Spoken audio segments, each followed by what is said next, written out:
썰맘 애청자 여러분 안녕하세요. 저는 청산과부로 3남매를 키워온 70대 여성입니다. 험난한 세월을 자식들 바라보며 버텨왔죠. 그때는 아이들만 잘 키워놓으면 살만한 날이 올 거라는 기대가 있었습니다. 하지만 검은 머리가 백발이 되도록 수발을 들어도 은혜를 모르는 자식들이 있더군요. 그래서 오장육부가 뒤틀린 제가 얄미운 자식들과 손절하기로 마음먹었네요. 아들은 그런 저를 보며 펄쩍 뛰었습니다. 엄마 왜 이러세요? 집 놔두고 어딜 간다고요? 뭐 섭섭한 게 있으면 말씀하세요. 오해는 풀어야죠.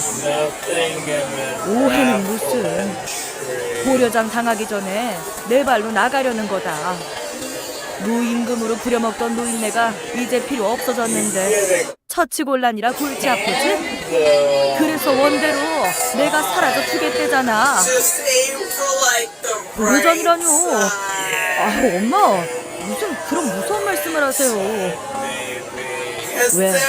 아직 빼먹을 게 남았는데 내가 없어질까봐 겁이 나냐? 그 말에 뜨끔했는지 아들이 제 눈을 피하더군요. 저는 그때 다시 한번 결심했습니다.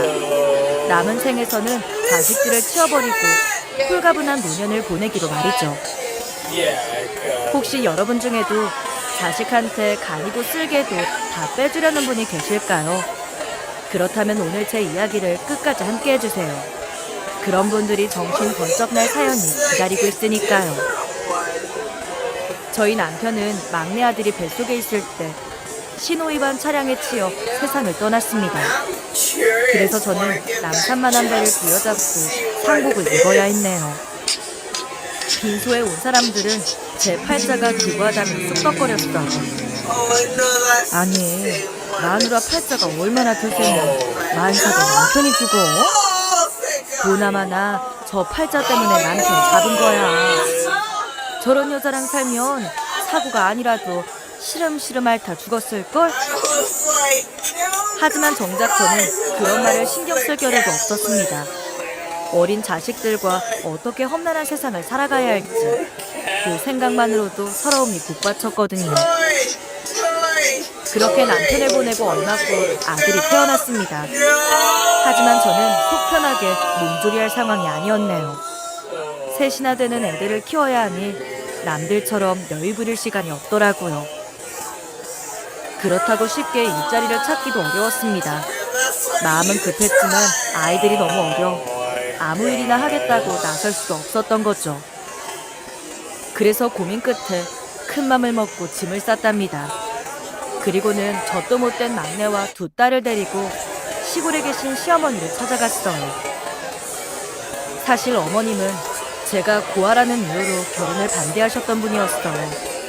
하지만 남편이 부모의 뜻을 어기고 저를 선택한 거죠. 그래서 큰딸이 6살이 되도록 한 번도 왕래하지 않고 지냈어요. 남편이 사고를 당했을 때도 연락을 드렸지만 아들의 빈소에도 오지 않던 분이셨습니다. 그런 분에게 찾아가기까지 고민이 참 많았어요. 하지만 세상 천지에 기댈 곳이라고는 없던 저는 선택의 여지가 없었네요. 그래서 이판사판이라는 생각으로 철판을 깔고 시댁에 발을 들이게 됩니다. 예상대로 시어머니는 저를 보자마자 노발대발하셨습니다. 너 감히 여기가 어디라고 기어들어와? 그렇게 말려도 내 자식 고연에 황천길로 보내놓고 또 누굴 잡아먹으려고 여길 기웃거려? 어서 썩 나가지 못해? 어머니, 죄송합니다. 제가 다 잘못했어요. 그런데 저는 미워해도 어머니 손주들은 좀 봐주시면 안 될까요? 이게 터진 입이라고. 뭐 손주? 그것들이 왜 내 손주냐? 내 새끼 등골 빼먹던 왼수덩어리들이지. 꼴도 보기 싫으니 당장 데리고 나가거라. 어머니 제발요. 그래도 산 사람은 살아야죠.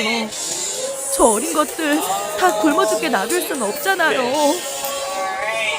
저는 보기 싫으셔도 애들은 그 사람 핏줄이니 좀 받아주세요. 제가 아이들 데리고 일을 할 수가 없어서 그래요. 부탁드려요.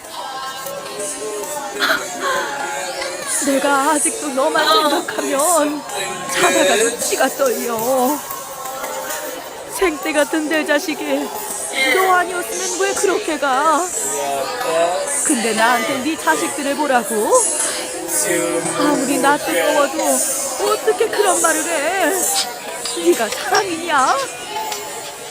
내가 왜 내 자식 마지막 가는 길도 못 봤는데 너랑 저것들 보면 장례식장을 다 뒤집어 엎을 것 같아서 그런 거야. 고단하게 살다간 내 아들 그래도 가는 길은 편하라고 내가 12번을 까무러치면서도 이를 악물고 버틴 거라고. 어머님은 가슴 속 한을 다 털어내려는 듯 제게 악다구니를 쓰셨습니다. 하지만 그 모습이 밉다기보다는 처량하고 안타까웠어요. 아마 사랑하는 사람을 잃은 그 원통함을 가장 잘 아는 게 저였기 때문이겠죠. 그래서 어머님이 제 머리채를 잡고 이리저리 흔들고 뺨을 후려치는 것도 묵묵히 참아냈습니다. 놀란 아이들은 울고 있었지만 차마 반항할 수가 없더라고요. 그런데 한참 화를 쏟아내던 어머님도 끌려다니던 저도 지쳐가기는 마찬가지였어요.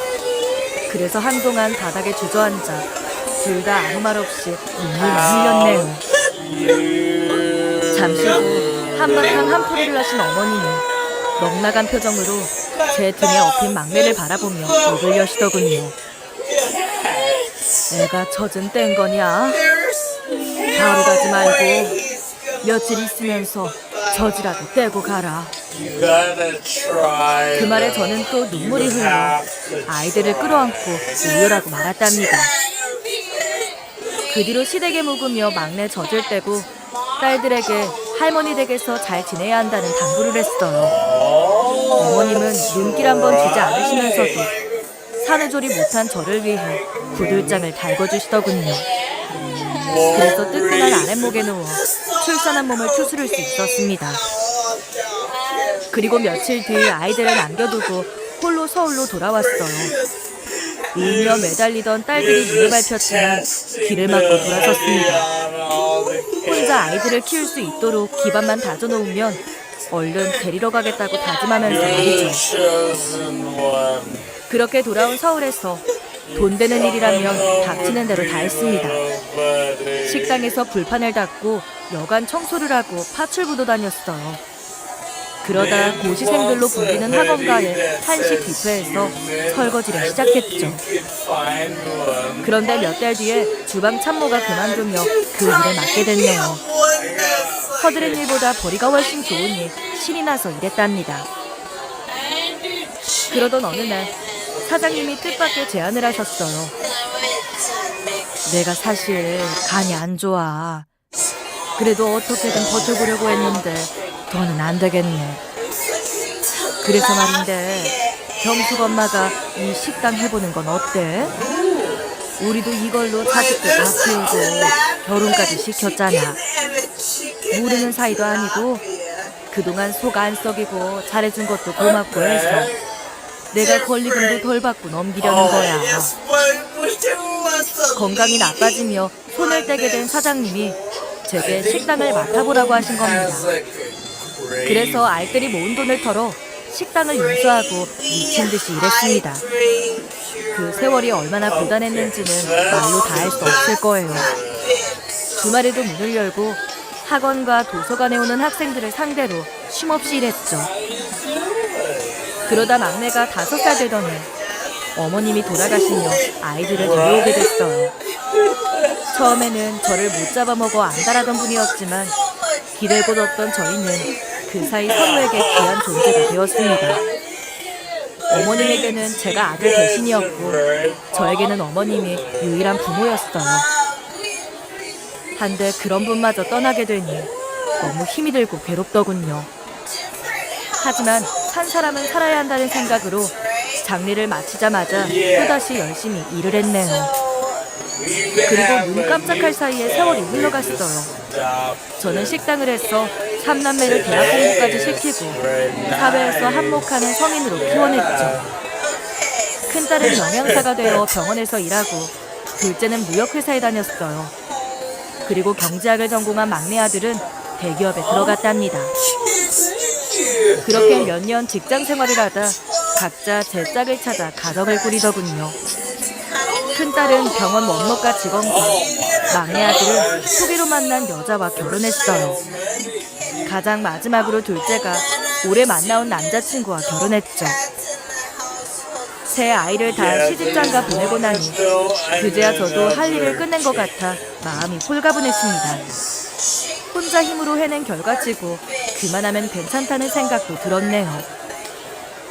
하지만 정작 자식들에게는 늘 죄인처럼 미안한 마음을 가지고 있었어요. 어린 것들을 온전히 제 품에서 키우지 못한 게 마음에 걸렸던 겁니다. 시어머니에게 아이들을 맡기고 돌아설 때의 죄책감이 계속 가슴 한구석에 남더라고요. 그래서 저도 모르게 자식들 앞에서 작아지고 눈치 아닌 눈치를 보게 된 것 같네요. 그러다 보니 아이들의 부탁도 거절하지 못하고 가능하면 다 들어주기 위해 노력했습니다. 그런 제 마음을 아는 자식들은 저 필요할 때만 찾아와 이것저것 부탁하곤 하더군요. 그래도 사소한 일들은 큰 문제가 되지 않았어요. 하지만 육아휴직이 끝나가던 큰딸의 부탁에는 선뜻 답을 할 수가 없었습니다.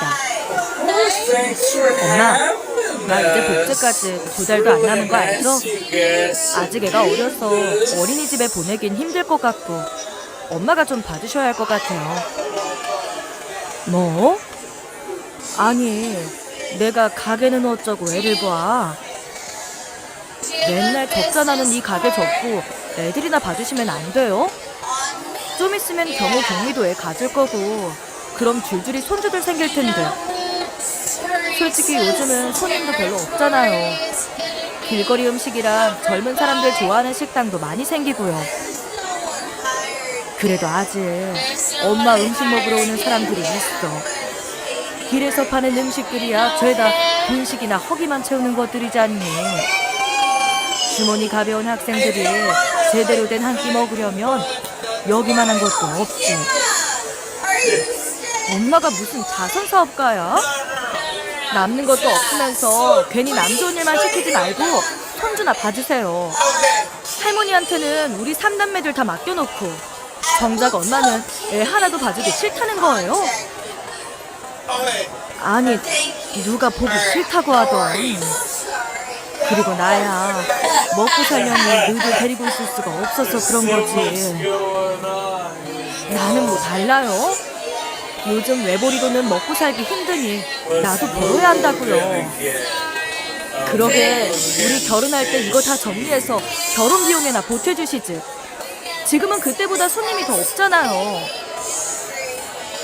그런 큰딸의 성화에 저는 결국 오랫동안 해오던 가게를 정리했습니다. 그런데 아이를 봐주러 간다고 하자 친구 하나가 이런 말을 하더군요. 손주? 당연히 예쁘지. 근데 애 봐준다고 너 살집도 다 정리해버리면 안 돼. 맞벌이 한다고 평일에는 매일 나가지만 주말에는 사위가 집에 떡하니 버티고 있잖아. 그게 얼마나 불편한 일인 줄 알아? 우리 언니는 외동딸 애 봐준다고 집이고 땅이고 다 팔아서 들어갔는데 주말에 사위 눈치 보여서 아침부터 나와서 떠돌아다니더라. 찜질방도 가고 우리 집에도 오고. 근데 그것도 어디 하루 이틀이지. 매일 애 보느라 피곤한데 주말에도 쉴 곳이 없으니 아주 죽겠는 모양이야. 넌 애들 집에 들어가도 꼭 살집이랑 돈 나올 구멍은 만들어놔. 참, 너 상가 하나 사둔 거 있다고 했지? 그거 자식들이 아무리 죽는 소리 해도 절대 팔아먹지 말어. 아유, 우리 언니도 애들한테 다 퍼주지 말고 돈이라도 좀 쥐고 있었으면 그 고생 안 할 텐데. 그런 친구의 말에 생각이 많아지더군요. 그래서 딸의 만류에도 가게를 정리한 돈으로 교회에 텃밭이 있는 작은 전원주택을 마련했답니다. 주말이면 거기 가서 편히 쉬며 농사 짓는 재미도 느껴볼 요량이었죠. 하지만 그 말을 들은 큰딸은 못마땅한 듯 입을 삐죽이며 말했네요. 그냥 우리 집에 계시면 된다니까. 그런 건 뭐하러 사요. 상가는 월세라도 나오지만 집은 노상 비워놓고 주말에만 삐죽 갈 거잖아요. 안 그래도 애생끼니 돈 들어갈 데가 한두 군데가 아닌데 이참에 가게 정리한 걸로 자식들이나 좀 도와주시지. 너희 결혼할 때 하도 징징거리길래 아파트 팔아 똑같이 나눠줬잖아. 세금 빼고도 한 사람 앞에 2억 넘게 돌아갔는데 그게 부족했어? 그러느라 나는 집도 없이 가게에 딸린 방에서 먹고 자고 한 거 몰라? 근데 다 늙어서도 주말에 편히 쉴 곳 없이 떠돌아야겠니? 그리고 나중에 애들 거 봐라. 할머니 집에 놀러와서 상추도 따고 고추도 따고 얼마나 재밌을 거야. 요즘 애들은 주말에도 학원 다니느라 그런 거 할 시간도 없거든요. 두고 보세요. 괜한 일 하시는 거예요. 하지만 저도 그것만은 양보하지 않았습니다. 그리고 얼마 후 딸네 집에 들어가 황혼 육아를 시작했네요. 물론 손주야 이가 갈리도록 예뻤어요. 그렇다고 힘이 안 드는 건 아니었지만 말입니다. 요즘 애들은 잘 먹어서 그런지 발육도 빠르고 힘도 세더라고요. 그래서 매일 커가는 손주를 보는 게 체력적으로 무척 고됐네요. 거기다 애 봐주러 들어갔다고 어떻게 애만 봐줄 수가 있겠어요. 내 딸이 고생하는 게 눈에 뻔히 보이니 온 집안을 쓸고 닦으며 아이의 살림까지 고맙게 되더군요. 하지만 몸이 힘든 건 그나마 괜찮았어. 딸 시집살이가 그리 힘든 건 줄 저는 그때 처음 알았습니다. 결혼 전에는 집 방 청소도 안 하던 큰딸이 살림을 나더니 까다롭기가 이루 말할 수가 없더군요. 집에 왔는데 설거지라도 쌓여있으면 눈살을 찌푸리며 잔소리를 내댔죠. 엄마, 밥 먹고 나면 설거지 좀 제때제때 하시라니까요. 가뜩이나 맨날 냉장이니 청국장이니 끓여대는 통에 냄새나 죽겠는데 이렇게 설거지까지 쌓아놓으면 어떻게 해요? 아니, 저녁 먹고 바로 치운다는 게 애가 토를 해서 그거 치우고 목욕시키느라 깜빡했다. 애가 토를 해요? 왜요? 뭐 잘못 먹인 거 아니에요? 또 이유식 말고 아무거나 막 먹였죠. 아유, 내가 먹이긴 뭘 먹여. 네가 냉장고에 써붙인 거 보고 하라는 대로 그대로 해서 먹였어. 근데 멀쩡한 애가 왜 토를 해요? 독립없는 갓난애도 아니고 이제 토할 나이도 지났는데 병원은 안 가봐도 되는 거예요? 병원은 무슨, 열도 없고 목욕하고 잘 놀다 잔다. 엄마, 제발 애 좀 잘 보세요. 이래서야 어디 불안해서 일을 할 수가 있겠어요? 그러더니 신경질을 잔뜩 내고 지 방으로 들어가 버리더군요. 사위도 잔소리만 안 했지 살가운 말 한마디 없는 건 똑같았습니다. 지 자식이 엄마를 함부로 대하는데 사위가 그러는 건 어쩌면 당연한 일이었네요. 딸이 그럴 때마다 하루에도 12번씩 뛰쳐나가고 싶었지만 어린 손주 생각에 주저앉곤 했습니다. 그러다 아이가 어린이집에 다니기 시작하자 숨을 좀 돌릴 수 있겠더군요.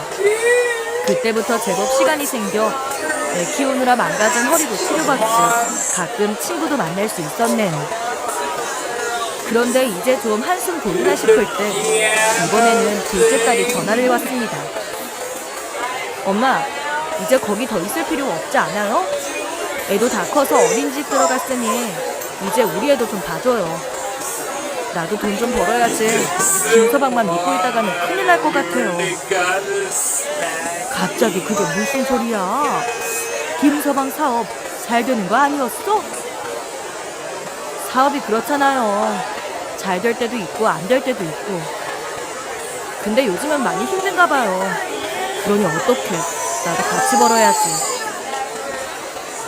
엄마가 요즘 허리가 좀 안 좋은데 혹시 너희 시어머니는 안 되신다니?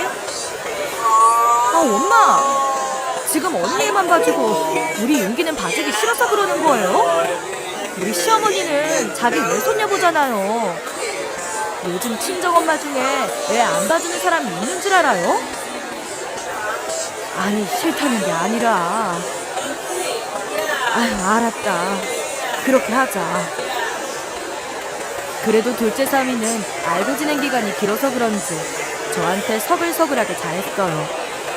문제는 어릴 때부터 따지게 좋아하는 저희 딸이었답니다. 딸은 지가 선생님이라도 된 것처럼 저를 가르치려고 들었거든요. 엄마, 애 휴대폰 보여주지 말아요. 어릴 때부터 그런 영상에 노출되면 뇌가 비정상적으로 발달한대잖아요. 특히 이유식 먹일 때 만화 같은 거 막 틀어주지 마세요. 우리 윤기는 절대 안 돼요. 알았어. 안 그래도 네 언니한테 잔소리 신물나게 들었다. 그리고 어른 옷이랑 애 옷은 이렇게 같이 빨면 안 돼요. 어른들이 가지고 있던 세균이 애들한테 가면 병 날 수도 있다고 했잖아요. 알았어, 깜빡했다. 우리 언니네서도 잘 있었는데 넌 뭐가 그렇게 걱정이 많니? 엄마, 그 집애랑 윤기는 또 다른 거예요. 애들마다 면역력이랑 체질에 차이가 있는데 거기서 괜찮았다고 다 괜찮아요? 같은 거 먹여도 탈나는 애가 있고 잘 넘어가는 애가 있고 그런 거예요. 그리고 이유식은 한꺼번에 만들어서 묵혔다 주지 마시고 가능한 한 바로 해주세요. 언니가 그러는데 귀찮다고 한꺼번에 만들었다가 며칠씩 두고 그런다면서요? 윤기는 소화력이 떨어지는 애라 그럼 안 좋을 거예요. 아셨죠? 아휴, 그걸 어떻게 내끼 자르고 끓이고 하니? 2, 3일은 괜찮을 거야. 무슨 소리예요? 그러다 애 식중독이라도 걸리면 큰일 나요. 들어보니까 우리 시어머니는 장도 매일 본다고 하시던데요. 아무래도 냉동실에 들어갔다 나오면 고기도 그렇고 생선도 그렇고 신선도가 떨어지니까 다 냉장으로만 해주시나 봐요. 엄마도 그 정도는 해주실 수 있잖아요. 아, 그 집은 살림해주는 사람을 따로 부른다면서.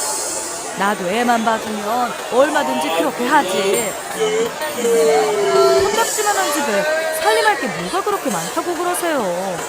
난 살림 안 해봤어요. 아, 참, 그리고 가장 중요한 거요. 윤기 김서방 닮아서 토마토 알레르기 있는 거 아시죠? 절대 조심하셔야 돼요. 요난 떠는 딸이 미울 때도 있었지만 제 자식 잘 키우고 싶은 마음이라 이해하려고 했어요. 한데 손자가 무럭무럭 자라 걸음마를 시작할 무렵에 일이 터지고 말았습니다. 그날 저는 허리가 아파 아침부터 컨디션이 엉망이었어요. 하지만 매일 잠을 봐 음식을 해주라는 딸의 엄명에 어쩔 수 없이 마트에 갔죠. 그맘때 아이는 한창 걷고 싶은지 유모차 타기를 싫어했습니다. 그래서 찡찡거리는 아이를 내려 손을 잡고 걷게 했네요. 그러다 허리가 아파 잠시 의자에 앉아 쉬는 사이에 눈앞에서 놀던 아이가 보이지 않았습니다. 놀라서 주위를 둘러보자 다행히 두어 걸음 떨어진 곳에 있는 아이의 뒷모습이 보이더군요. 그래서 얼른 일어나 손자 곁에 다가가는데 아이가 뭔가를 우물거리고 있는 겁니다. 저는 혹시나 싶어 입을 벌려보다 화들짝 놀랐네요. 입에서 시큼한 토마토 향이 났기 때문이죠. 그래서 바닥을 살펴보니 방울토마토가 몇 개 떨어져 있더라고요. 아마 누군가 비닐봉지에서 떨어뜨리고 간 모양이었습니다. 그래서 얼른 뱉어내게 하고 아이의 상태를 살폈습니다.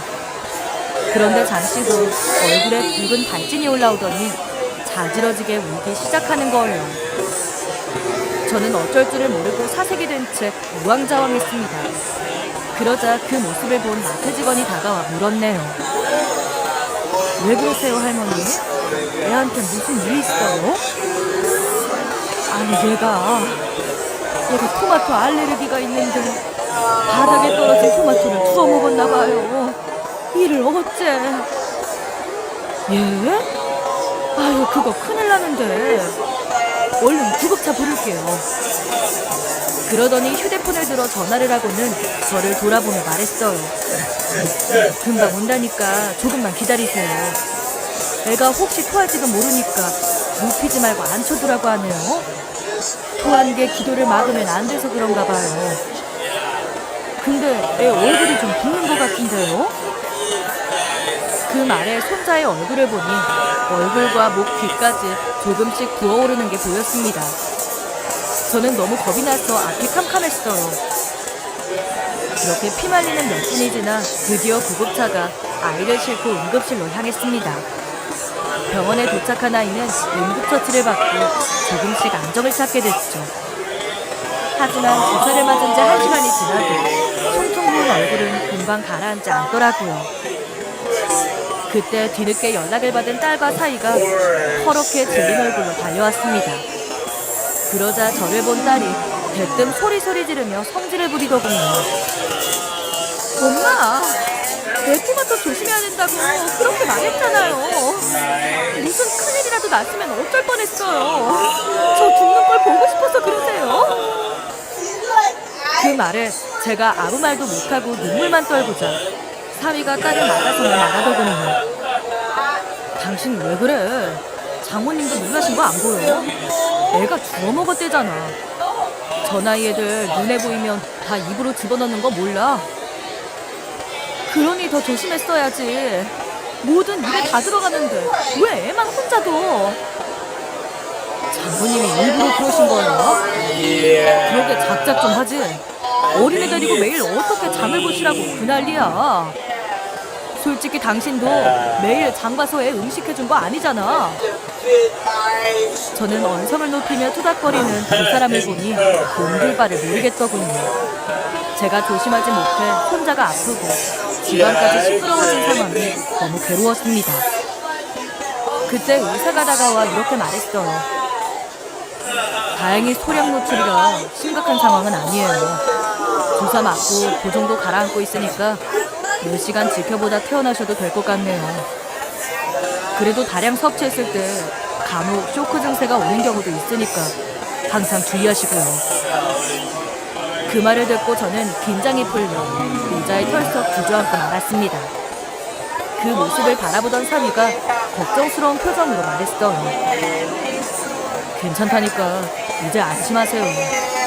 저 사람도 놀라서 그러는 거니까 마음 쓰지 마시고요. 내가 미안하네. 잘 봤어야 하는 건데. 아유, 그런 말씀 마세요. 애 키우다 보면 별일이 다 있잖아요. 하지만 집에 돌아오는 동안에도 딸은 제게 한마디도 건네지 않았습니다. 저는 그 뒤로 한동안은 입이 10개라도 할 말이 없는 죄인이 되어 딸의 눈치를 보며 살아야 했죠. 게다가 그 사건에 충격을 받아 아이한테서도 눈을 뗄 수가 없더라고요. 그러니 몸은 몸대로, 정신은 정신대로 힘들고 피곤했답니다.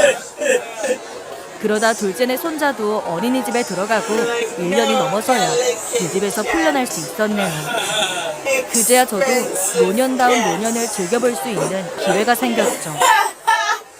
그런데 그맘때 마침 고향 친구들이 여행을 가자며 연락을 했더군요. 친구는 들뜬 목소리로 이야기를 시작했어요. 우리 이제 다리 성한 애들 몇 없는 거 알지? 그래서 마지막이라고 생각하고 제주도 한번 가기로 했어. 너 맨날 손주 보느라 안 된다고 했는데 이번에는 갈 수 있는 거지? 그래? 잘 됐다. 나만 맨날 빠지게 아쉬웠는데 이번에는 꼭 가야지. 저는 난생 처음 친구들과 여행이라는 걸 계획했습니다.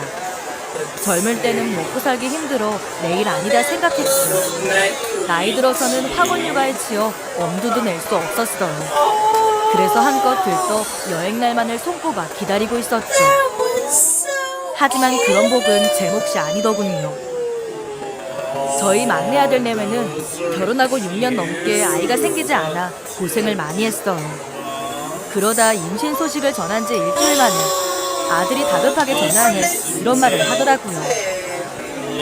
엄마, 저희 지금 병원이에요.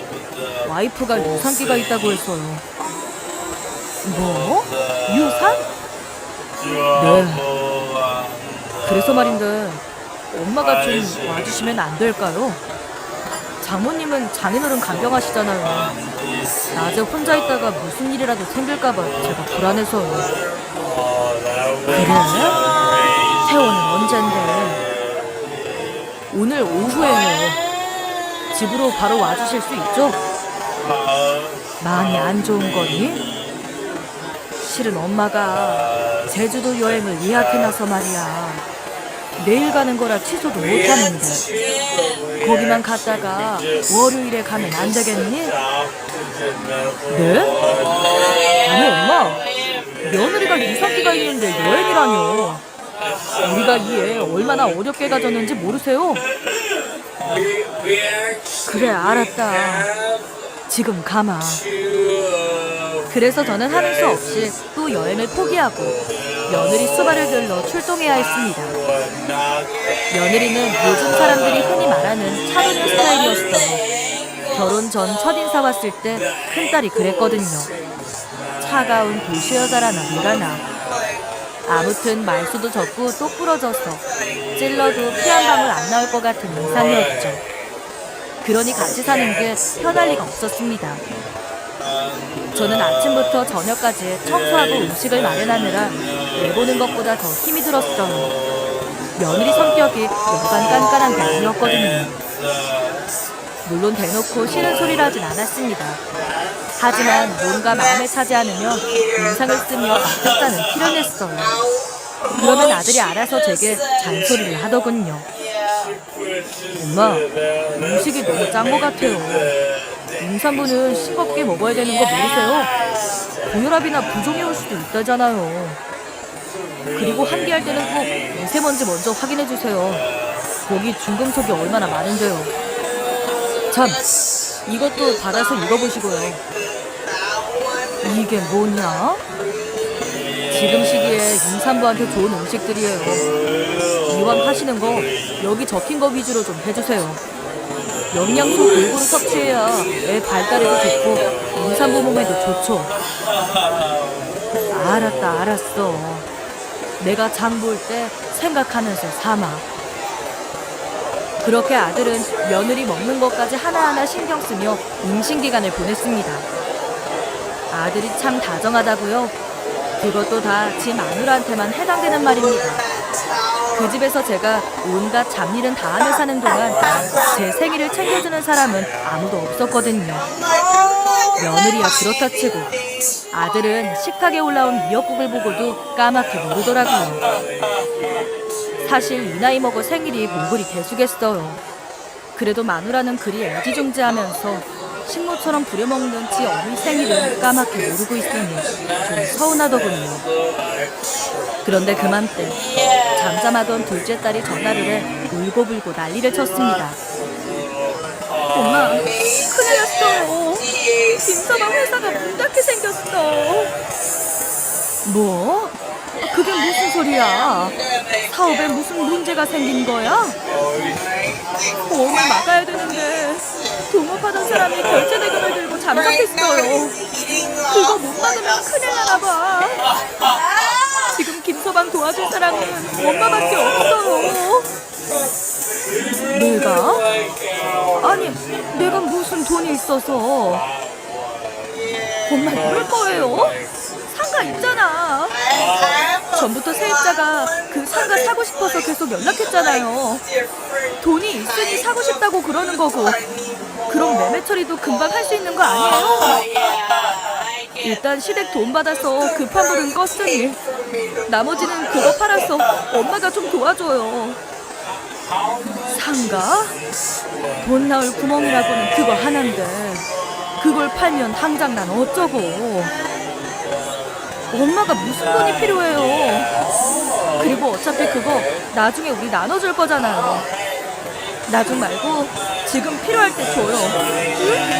응? 저는 내키지 않았지만 다른 사람도 아닌 둘째 사위의 일이라 거절하기가 어려웠습니다. 제 속으로 낳은 아들, 딸보다 살갑던 사위가 그런 일을 당했다는데 모른 척할 수가 없었던 거죠. 그래서 고민 끝에 상가를 팔아 급한 불을 꺼주게 됐네요. 사위는 연신 고맙다고 인사했지만 그 상황을 지켜보는 큰딸과 아들의 눈빛이 곱지는 않더라고요. 그래도 어쩔 수 있나요? 눈은 떡 하나 쏟는 수밖에. 그렇게 시간이 흘러 드디어 막내 아들도 귀여운 손녀딸을 낳았습니다. 그래서 저는 며느리의 산전 수발과 산후조리, 그리고 손녀딸 육아까지 하게 됐네요.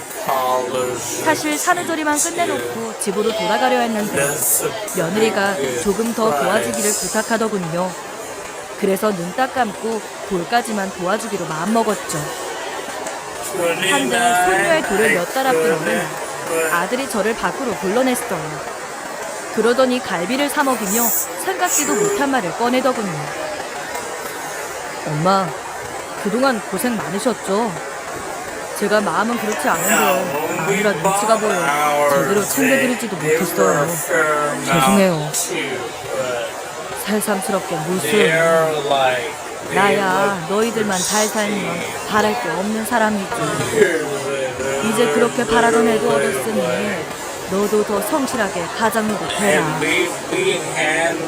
그래서 말인데요, 내가 생기니 집이 좀 좁은 것 같아요.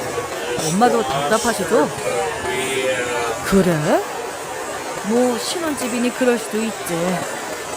근데 나야 곧 나갈 사람 아니냐. 셋이 그 정도 크기면 넓진 않아도 사는데 지장은 없을 텐데. 왜? 이사라도 생각하는 거야? 사실 저희가 얼마 전에 청약 넣은 게 있거든요. 근데 그게 떡하니 당첨이 됐더라고요. 엄마, 그래? 그 어렵다는 청약이 됐어? 네, 저희도 처음에는 안 믿겼다니까요. 근데 그게 됐다고 다가 아니에요. 계약금이랑 중도금이 어마어마하거든요. 그래서 지금 발등에 불은 떨어졌는데 당장 돈이 없어서 문제예요. 그렇다고 남들 다 부러워하는 걸 포기할 수 없고. 중도금 대출도 된다는 것 같던데 그건 알아본 거야? 당연하죠. 요즘 집값 모르세요? 대출 없으면 아무것도 못해요. 그냥 방 2개 정도는 은행 거라고 생각하고 살아야 마음 편하죠. 근데 아무리 그래도 자금이 많이 부족해요. 중도금도 계속 들어갈 거고요. 그래서 엄마, 그 전원주택 좀 팔면 안 될까요? 뭐? 그 집을 말이냐? 네. 지금도 거의 비워두는 거나 마찬가지잖아요.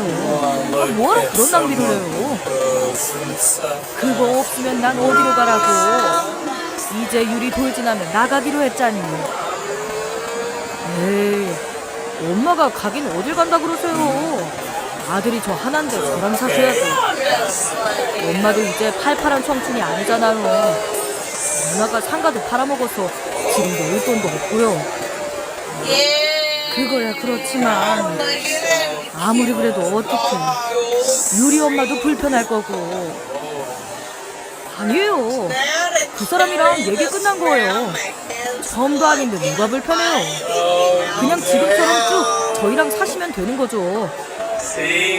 엄마가 안 도와주시면 이 기회 그냥 날려야 돼요. 한 번 청약 포기하면 다음 청약도 금방 못하는 거 아시죠?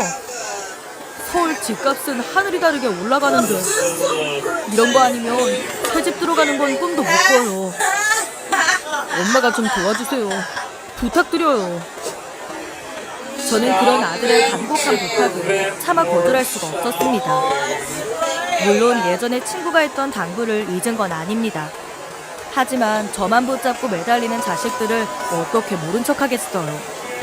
그래서 결국 상가도 팔고 집도 팔아 자식들 뒤치다꺼리를 하고 말았네요. 그렇다고 정말 제가 아들과 같이 살 생각으로 도와준 건 아니었어요. 무뚝뚝한 며느리는 아무리 시간이 지나도 편해지지 않았고 저도 혼자만의 시간이 필요했거든요. 하지만 거처를 결정한 뒤에 말하려고 입을 다물고 있었네요. 그러다 하루는 며느리가 편의점에 간다며 집을 비웠을 때 휴대폰으로 전화가 걸려왔습니다. 집 앞에 간다는 생각에 전화기를 놓고 나간 모양이었어요. 계속 울리는 전화를 받지 않자 전화는 금방 끊어졌어요. 그래서 신경 쓰지 않았는데 이내 벨이 다시 울리더군요. 자꾸 전화하는 걸 보니 급한 일이 아닌가 싶어 며느리의 휴대폰을 확인해봤죠. 그런데 화면에 요양원이라는 글씨가 떠 있는 겁니다. 그래서 병원에 계신 사돈에게 일이 있는 게 아닌가 싶어 얼른 전화를 받아봤습니다. 그랬더니 상대가 뜻밖의 이름을 말하는 게 아니겠어요. 안녕하세요. 임정자씨 입소대기 걸어두신 게 자리가 나서 연락드렸어요. 언제 입소하시는 건가요? 누구요? 임정자씨요. 보호자되시죠? 본인입니다. 제가 임정자예요. 아, 그러세요. 언제 입소하실 수 있는지 확인하려고 전화드렸어요. 상대는 태연하게 말했지만 저는 심장이 벌렁거려 금방 말이 나가지 않았습니다. 그래서 마른 침을 삼키며 숨을 고른 뒤 내용을 다 알고 있는 척 이것저것 물었네요. 통화를 끝낸 저는 입술을 깨물며 화를 눌러야 했습니다. 자식들은 저를 요양원에 보내기 위해 경기도 끝자락에 있는 저렴한 요양원에 입소대기를 걸어뒀던 겁니다. 저는 어리 빠져 멍하니 앉아있다 며느리가 들어오는 소리에 정신을 차렸어요. 그리고 금방 아들이 퇴근해 오는 소리도 들렸지만 나가보지 않았죠. 도저히 맨정신으로 아들과 며느리의 얼굴을 볼 자신이 없더라고요. 그런데 그때 제가 애써 숨겨온 비밀을 알게 된 아들이 그 사실을 며느리에게 이야기하고 있더군요. 엄마 안 나오시는 거 보니 일찍 주무시나 봐. 그런가 봐. 아까부터 조용하시더라. 근데 아무래도 그 요양원은 안 되겠어. 경기도에서도 제일 싸다더니 대기가 너무 길잖아. 도대체 언제까지 기다려? 그냥 다른 데 알아보자. 아, 그거 말인데 당장 취소해야겠어. 뭐? 그게 무슨 소리야? 왜 취소를 해? 당신 설마 세상스럽게 아들 노릇 하겠다느니 그런 거 아니지? 분명히 말했어. 난 절대 어머님이랑은 같이 못 살아. 그동안은 내가 조심해야 되고 애도 맡겨야 되니까 어쩔 수 없었지만 더 이상은 못해.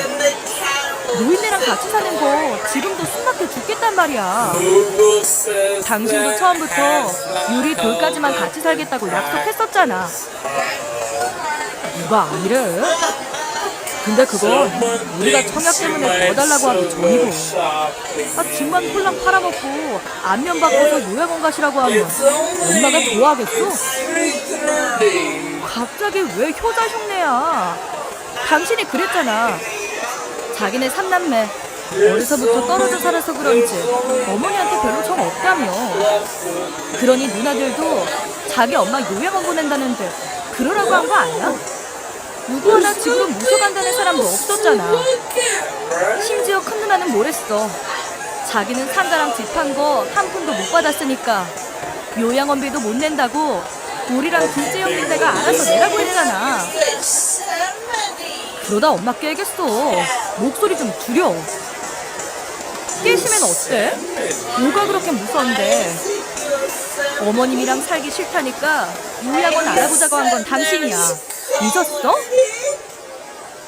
그땐 그랬는데 오늘 내가 뭘 좀 알았단 말이야.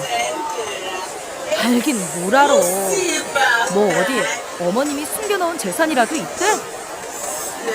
이야, 저게 귀신이야? 뭐? 정말? 어머님한테 다른 재산이 있다고? 나도 자세히는 모르겠어. 근데 지금 들어오다 보니까 우편함에 이런 게 와 있더라고. 봐. 그게 뭔데?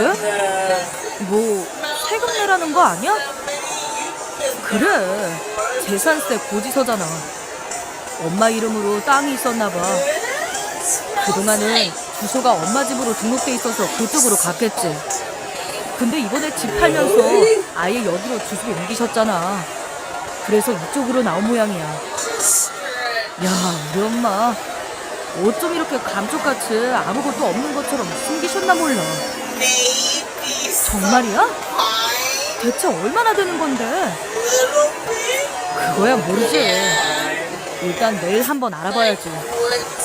근데 대충 봐도 이게 평수가 장난 아닌 것 같아. 이거 팔아서 보태면 우리 대출 안 받아도 될지 몰라. 진짜? 근데 어머님이 그것까지 팔아서 도와주신다고 하실까? 자기 누나들은 큰형님은 저번에 아무것도 못 받았다고 얼마나 분해했는지 알잖아. 누나들 알기 전에 얼른 우리가 먼저 챙겨야지. 그러니까 엄마한테 좀 잘해드려. 그 요양원은 당장 취소하고, 혹시 우리가 그거 알아본 거 말라가지 않게 누나들도 입단속 시키자. 어차피 자기들도 엄마한테 받아 챙길 것만 다 받아놓고 모른 척한 거라 할 말도 없을 거야. 우리가 그냥 계속 모시기로 했다고 하면 자기들이야 손해볼 거 없잖아. 그렇긴 한데 그렇다고 정말 모시고 사는 건 아니지? 일단 이거 받고 생각하자. 지금 이대로면 우리 앞으로 대출이자 갚느라 아무것도 못해. 자기 유리 영어 유치원 보낼 거라며.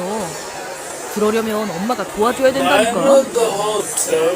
그래, 알아들었어. 걱정 마.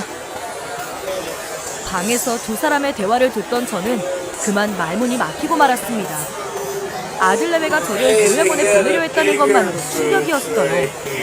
그런데 딸들 역시 그 사실을 알고도 방관했다니 기가 막히더군요. 거기다 제가 딸이 있다는 걸 알자 갑자기 태도를 바꾸려는 아들내외에게 소름까지 끼쳤습니다. 그래서 저는 더 이상 참지 못하고 대충 물건을 챙겨 들고 밖으로 나왔어요. 그러자 저를 본 아들이 깜짝 놀라며 소리치더군요. 엄마, 주무신 거 아니에요? 근데 그 가방은 뭐예요? 이 밤에 어디 가시게요? 그래, 내가 이 집에 계속 있다가는 무슨 봉변을 당할지 모르니 살려면 나가야지. 엄마 왜 이러세요?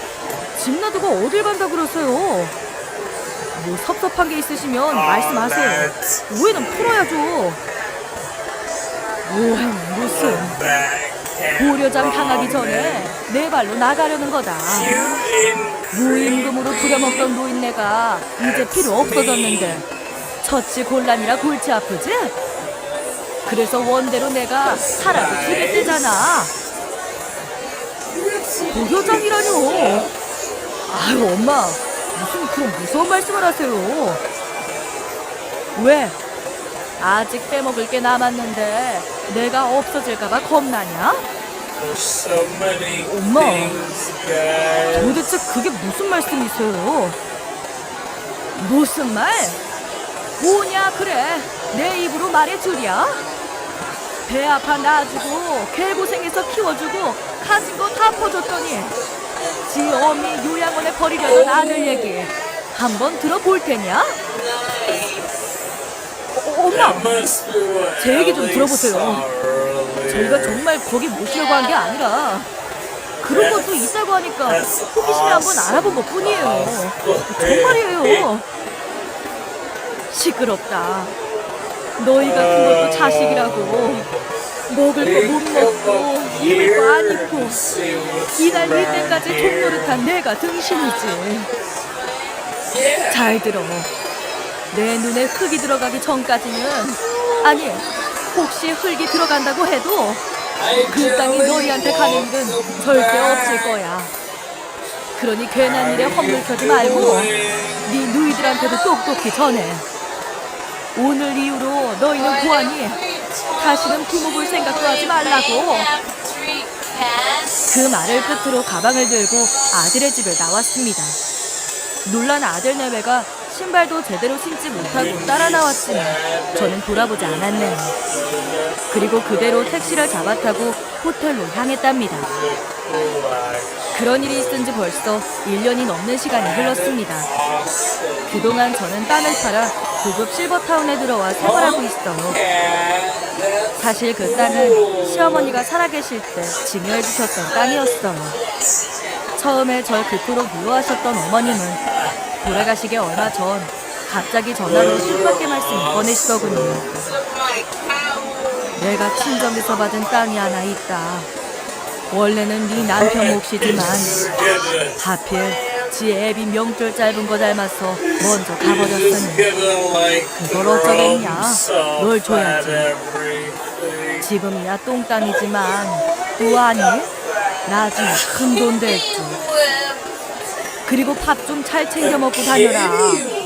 저번에 보니 꺼죽만 남았던데. 그래서 어떻게 애를 셋이나 키운다 그러니? 가게로 보약지어 보냈으니 까먹지 말고 잘 챙겨 먹어라. 이만 끊는다. 그렇게 무뚝뚝한 말투로 마음을 전하시던 어머님은 땅을 제게 넘겨주고 얼마 후 아들의 뒤를 따라가셨답니다. 그 뒤로 아무리 어려운 일이 있어도 저는 땅을 팔 수가 없었어요. 어머님의 마음이 너무 감사하고 죄송해서 선뜻 손을 대기가 어려웠습니다. 그래서 자식들에게도 들키지 않으려고 보지서까지 숨겨가며 철저히 그 땅의 존재를 감춰왔네요. 그런데 아들네 집으로 주소를 옮기며 그 사실을 깜빡하고 말았던 거예요. 제가 그렇게 땅에 대한 사실을 숨긴 건 다 이유가 있었습니다. 아이들이 철들고부터 저한테서 뭐든 가져가려고 혈안이 되어 있었다는 걸 알고 있었기 때문입니다. 하지만 그 땅만은 허무하게 팔아버리고 싶지 않더라고요. 그렇게 버틴 덕에 똥땅이라던 땅에 신도시가 들어서며 제게 큰 돈을 안겨주게 됐네요. 이 사실을 알게 된 자식들은 차례로 전화해 주문 소리를 했습니다. 제일 먼저 전화한 건 큰딸이었어요. 엄마, 저 좀 도와주세요. 글쎄 정서방이 병원 공동으로 도박을 했대요. 그래서 그거 안 갚아주면 딴방 가야 될지도 몰라요. 제발 좀 도와주세요. 네? 엄마, 둘째 딸 이혼당하게 생겼어요. 친구가 확실하다고 하길래 주식을 했는데 자금이 부족해서 사채를 좀 썼어요. 근데 그게 폭망하는 바람에 김서방이 화가 나서 애도 데리고 가서 안 보여줘요. 정말 나랑 이혼할 건가 봐. 엄마가 그 빚 갚아주고 김서방 좀 말려주면 안 돼요? 그리고 엄마가 오해하는 것 같은데 난 경호한테 요양원은 말도 안 된다고 펄쩍 뛰었었다니까. 정말이에요. 그리고 다음 차례는 아들이었죠. 저 회사 그만뒀어요. 실적 안 좋다고 거의 해고하는 분위기라 도저히 버틸 수가 없더라고요. 근데 아직 재취업을 못했더니 직업이 없어서 잔금 대출도 제대로 못 받을 것 같아요. 우리 아파트 중도금도 못 내서 연체하고 있는데 조금 있으면 입주라 진짜 큰일이거든요. 전셋집 빼줄 날짜는 다가오는데 돈이 부족해서 입주는 못하고. 엄마, 저희가 다 잘못했으니까 제발 좀 도와주세요. 애랑 길바닥에 나앉을 수는 없잖아요. 네? 자식들은 저마다의 사연을 들며 제 마음을 흔들어보려고 하더군요. 하지만 이제 그런 말에 눈물콧물 흘리던 제가 아니랍니다. 과거에 저는 어린 자식들을 챙기지 못했다는 죄책감에 스스로 의리되기를 자처했습니다. 그게 부모된 도리이고 아이들이 받았을 상처에 대한 보상이라고 생각했거든요.